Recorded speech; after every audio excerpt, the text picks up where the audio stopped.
I've worked a lot of dead-end jobs, but the night shift at that Shell station in rural Nevada was the only one that truly left me looking over my shoulder. It was 2017, and I was just a college kid looking to make some extra cash. The station was isolated, miles away from the nearest town. Between 2 a.m. and 4 a.m., the road would go completely silent. My only company was the hum of the refrigerators and the flickering fluorescent lights above the aisles. For the first few months, it was boring, which was exactly how I liked it. I spent most of my time scrolling through my phone or reading, but one rainy Tuesday in November, a black sedan pulled up to pump number 4. The car sat there for 5 minutes. No one got out. I watched through the window feeling a bit uneasy. Finally, the driver's door opened and a man stepped out.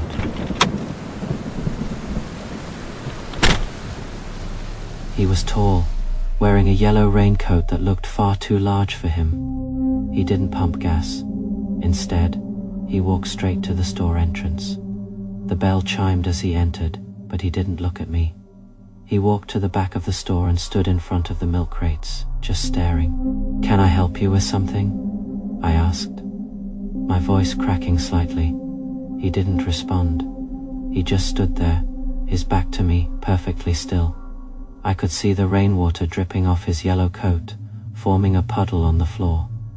After a full minute, he slowly turned around, but he wasn't looking at me. He was looking at the security camera in the corner of the ceiling. He had this wide, frozen smile that sent a shiver down my spine. He didn't buy anything. He just turned back and walked out of the store into the rain. I watched him get into his car and drive away, but he didn't turn his headlights on. He just disappeared into the dark. I tried to shake it off, thinking it was just a weirdo passing through. I went to the back to mop up the puddle he left behind. That's when I noticed something. There weren't just water stains. There was a small Polaroid photo face down on the floor. I picked it up and flipped it over. My heart nearly stopped. It was a photo of me taken from outside the store, through the window. I was sitting at the counter, reading a book. It had been taken tonight. I felt a surge of cold panic.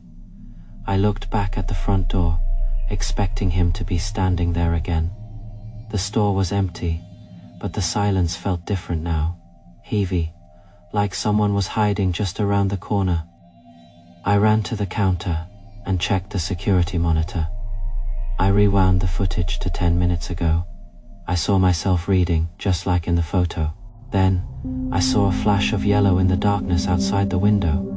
It was him. He had been standing right outside the glass, holding the camera, watching me for God knows how long. My hands were shaking so hard I could barely hold the mouse to zoom in. Suddenly, the power flickered. The fluorescent lights hummed loudly before dying out completely. The store was plunged into pitch black darkness, except for the dim red glow of the exit sign. I reached for the phone to call emergency services, but the line was dead. I realized then that the phone lines ran along the outside of the building. He must have cut them when the lights went out.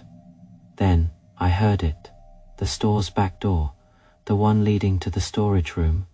It was a slow, agonizing sound that echoed through the empty store. I ducked behind the counter, my heart hammering against my ribs. I could hear the wet, squelching sound of the yellow raincoat moving through the aisles. He wasn't rushing. He was walking slowly, dragging something heavy behind him. I peeked over the edge of the counter and saw his silhouette in the red light. He was holding a large, rusted tire iron. He stopped right in front of the counter. I held my breath, praying he couldn't hear my heartbeat. I could smell the stench of stagnant water and old grease coming from him. He was inches away. Then he started to hum. It was the same low, broken tune as before. "I know you're there," he whispered in a voice that sounded like sandpaper. "I just want to take one more picture." I didn't wait. I grabbed the heavy metal cash drawer and slammed it into his shins as hard as I could. He let out a dry, wheezing grunt and stumbled back into a display of chips. I bolted for the front door, pushing it open so hard the glass nearly shattered. I ran into the pouring rain, not looking back until I reached my car. My hands were shaking, but the engine roared to life. I drove to the nearest police station. When they arrived at the gas station, the store was still dark and empty. The back door was wide open, and on the counter they found something that made the lead officer go pale. It was a stack of 10 Polaroid photos. Each one showed me in different parts of the store over the last month. The last photo was taken from inside the storage room, looking at my back. I never went back to that job. Have a true horror story of your own? Share it in the comments below, and don't forget to subscribe for more nightmares.